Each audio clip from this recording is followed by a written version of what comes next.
Les caméras de Dijon Santé se sont aujourd'hui rendues à Beaune, afin de rencontrer le docteur Kersia, ophtalmologiste, dont la spécialité, contre toute attente, n'est pas une maladie de l'œil.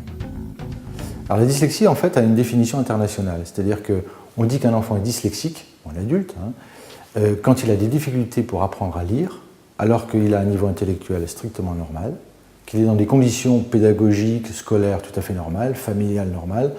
En clair, en dehors de la définition, on peut dire que c'est un enfant qui n'a aucun problème et qui, malgré tout, a des énormes difficultés pour apprendre à lire, alors que son raisonnement est intact.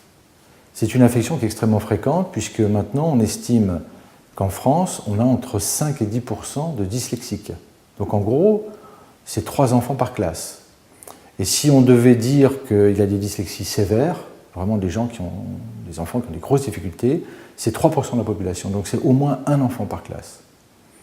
Alors ce n'est pas une maladie, c'est ce qu'on appelle en médecine une dysfonction. C'est-à-dire que c'est quelque chose qui ne fonctionne pas bien et qui est connu depuis à peu près maintenant 130 ans.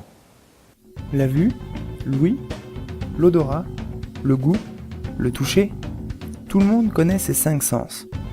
Mais connaissez-vous les autres ? On a appris à l'école, c'est depuis Aristote qu'on sait ça, qu'on a 5 sens. Mais en fait, on n'en a pas 5, on en a plus, on en a au moins 6, voire 7. Par exemple, le 7e, on dit que c'est le sens de l'équilibre. Le 6e sens, c'est la proprioception. C'est un sens qui, comme tous les sens, fonctionne avec des capteurs, des voies de conduction, on envoie le message au cerveau, et un traitement au niveau du cerveau. Alors, les capteurs sont situés dans tous les muscles. On compare en fait ces capteurs à des fibres musculaires particulières qui sont un peu comme des ressorts. Par exemple, si je plie mon bras comme ça, je n'ai pas besoin de le regarder, je sais très bien comment il est plié, je peux à partir de cette position faire un geste, eh bien, je sais qu'il est plié parce qu'ici, au niveau de mon biceps, les ressorts sont écrasés, et ici, au niveau du triceps, ils sont tendus. C'est donc un sens extrêmement élaboré qui fonctionne en permanence et d'une manière inconsciente. Mais comment s'est-il intéressé à ce lien si particulier entre la difficulté dans l'apprentissage de la lecture et ce 6e sens hyper élaboré ? Alors je me suis intéressé aux relations entre la dyslexie et la proprioception pour une raison très simple, c'est une raison familiale, j'ai un fils qui est dyslexique.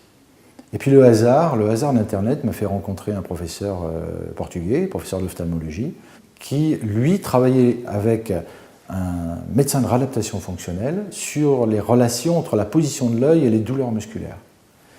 Et ils avaient décrit ce qu'on appelle maintenant le syndrome de déficience posturale, qui est donc un trouble proprioceptif.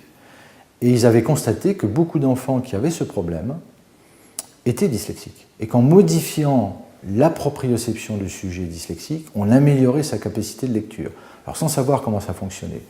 Il a traité mon fils et ça a été un résultat absolument incroyable pour moi. C'est-à-dire qu'en 1 an et demi, j'ai vu mon fils qui avait 17 ans, qui lisait très mal, demander à lire des livres, ce qui était pour moi quelque chose d'exceptionnel, et puis fonctionner normalement dans ses études. Donc voilà pourquoi je me suis penché sur le domaine et qui est devenu central dans ma vie professionnelle maintenant. Une reprogrammation du corps par différents outils, comme les lunettes à prisme, permettrait donc une amélioration de la lecture. Ne serait-ce pas un miracle ? Alors, la médecine n'est jamais un miracle, pour moi en tout cas. Quand c'est un miracle, c'est plus de la médecine. Alors, est-ce que l'ophtalmologie a révolutionné le monde de la dyslexie ? Je dirais qu'elle est en train de le révolutionner et il faudra probablement encore 20 ou 25 ans pour que cette idée soit admise, probablement. Pourquoi ? Parce que pour modifier la proprioception du dyslexique, on peut utiliser différents moyens. Les prismes, on dévie un peu la lumière. On peut agir aussi sur la bouche. Pourquoi ? Parce que la proprioception des yeux est emmenée au cerveau par un nerf qui aussi innerve la sensibilité de la bouche, donc c'est le même système. On peut changer les muscles par certains exercices et certaines postures. Et puis on peut aussi changer l'appui des pieds par des toutes petites surélévations.